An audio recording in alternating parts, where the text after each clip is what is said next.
안녕하십니까. 이어서 경남 소식 전해드립니다.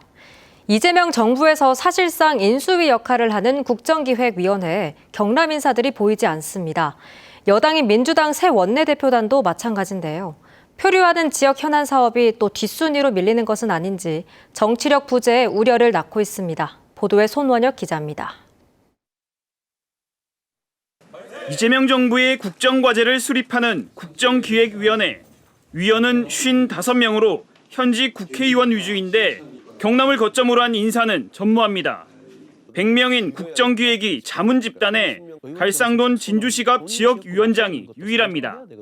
새로 꾸려진 여당 원내대표단도 마찬가지입니다. 이재명 대통령이 경남과 이렇다 할 인연이 없고 민주당 경남 국회의원이 3명뿐인 상황이 반영된 결과라지만 초라합니다. 앞으로 대통령실과 장관급 인선이 남아있지만 정치적 중량감을 키우지 못한 경남의 척박한 현실이 드러나는 것입니다.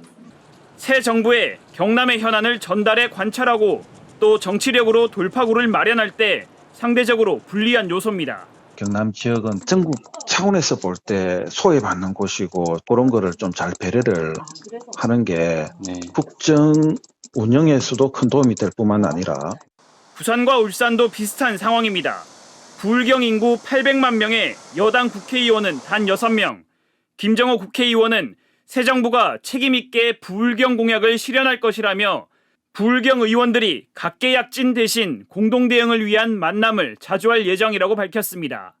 표류하는 가덕 신공항부터 우주항공 산업 육성, 남부 내륙철도와 진해신항건설 등 PK 현안이 정부 여당 내에서 뒷순위로 밀리지 않을지 경남의 정치력에 한계가 우려됩니다. KBS 뉴스 손원혁입니다. 경남교육청이 초등학교 급식소를 지었다가 이행 강제금 1억 7천만 원을 물었습니다. 학교 터 대부분이 개발 제한 구역으로 묶인 사실을 뒤늦게 알게 된 것인데 이런 학교가 경남에서 13곳이나 됩니다. 김소영 기자가 취재했습니다. 지난해 3월 문을 연 창원의 한 초등학교 급식소입니다. 습기와 곰팡이가 있던 지하 급식소를 지상으로 이전한 겁니다. 하지만 준공 2달 만에 진해구로부터 급식소 철거 명령이 내려졌습니다. 학교 터 대부분이 개발 제한 구역인데 지자체 허가 없이 급식소를 증축한 게 불법이란 겁니다. 교육청은 허가를 받기 위해 이행강제금 1억 7천만 원을 물어 도의회로부터 질타를 받았습니다. 예비비에서 지출되지 않아야 할 예산을 지출한 거 아닙니까? 그죠? 향후에는 면밀히 업무를 챙기도록 하겠습니다. 문제는 이 학교만의 일이 아니란 겁니다. 학교 시설은 관련법상 교육감이 승인하면 지자체 허가 없이도 지을 수 있습니다. 하지만 개발 제한 구역은 예외입니다.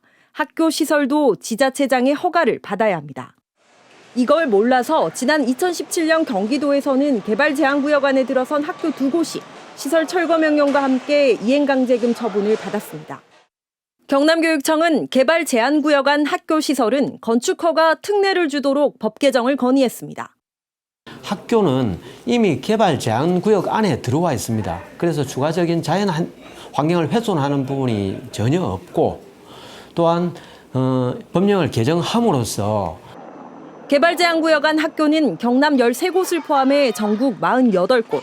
이들 학교의 고충을 덜어줄 법률 개정안은 현재 상임위 소위 심사를 앞두고 있습니다. KBS 뉴스 김소영입니다. 국내 반려동물 가구 수가 지난해 기준 650만 가구를 넘었습니다. 반려동물과 함께하는 성숙한 문화를 확산시키는 행사가 진주에서 열렸는데요. 변성준 촬영 기자가 영상에 담았습니다.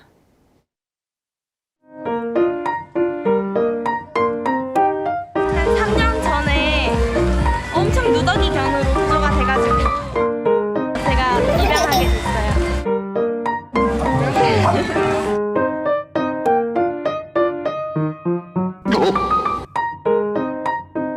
저는 말 이쁘고요. 호주예요. 안녕하세요.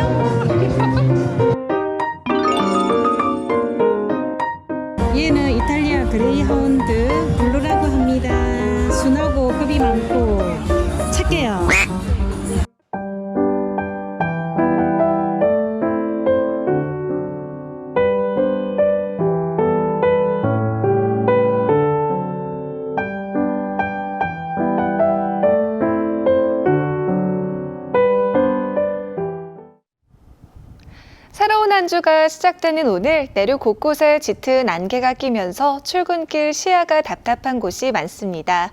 의령의 가시거리가 120m까지 좁혀지는 등 짙은 안개가 끼어 있는데요. 차량 운행하신다면 교통안전에 유의가 필요하겠습니다. 한편 맑은 하늘이 드러나면서 다시 낮더위가 찾아오겠습니다. 오늘 창원의 낮 최고 기온은 30도, 창녕이 31도, 밀양이 32도까지 오르며 한여름 더위가 예상됩니다. 내일은 정체전선이 다시 북상하면서 새벽부터 남해안에 비가 시작되겠는데요.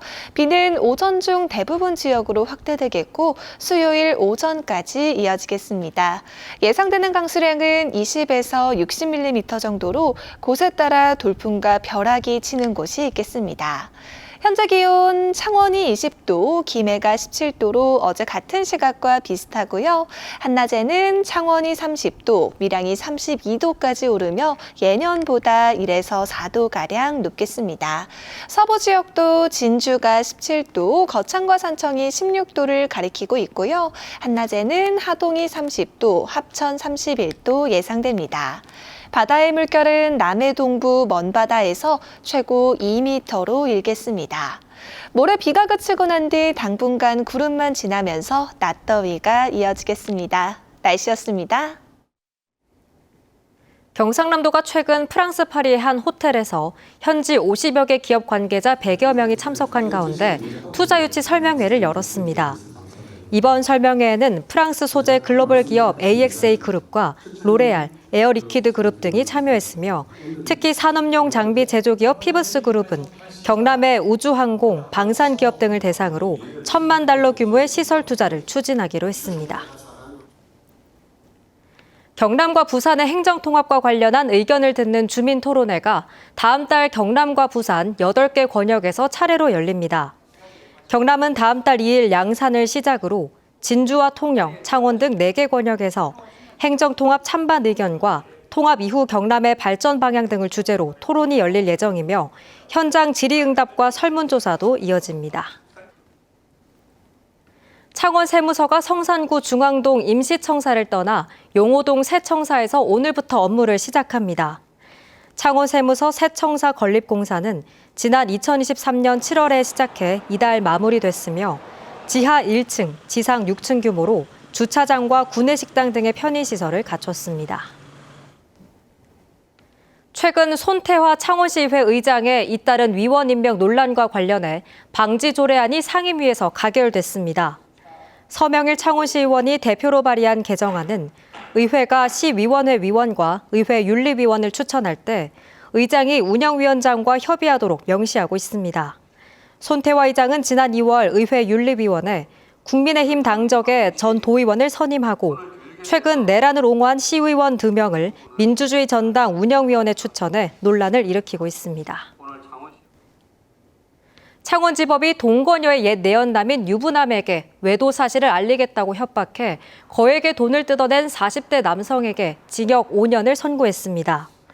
이 남성은 2021년 12월부터 지난해까지 140여 차례에 걸쳐 동거녀의 옛 내연남인 40대 남성에게 약 12억 원을 갈취한 혐의로 재판에 넘겨졌습니다. 재판부는 해당 남성이 갈취한 돈을 도박이나 유흥비 등에 쓰고 피해금도 변제하지 못했다고 밝혔습니다. 산업통상자원부가 창원 경남 테크노파크와 아산 호선대학교를 한국반도체 아카데미 교육센터로 선정했습니다. 한국반도체 아카데미 교육센터는 중소 중견기업에 필요한 인력을 키우기 위해 올해 하반기부터 취업준비생 200명을 대상으로 반도체 패키징과 테스트 교육 과정을 운영할 예정입니다. 뉴스를 마칩니다. 시청해주신 여러분 고맙습니다.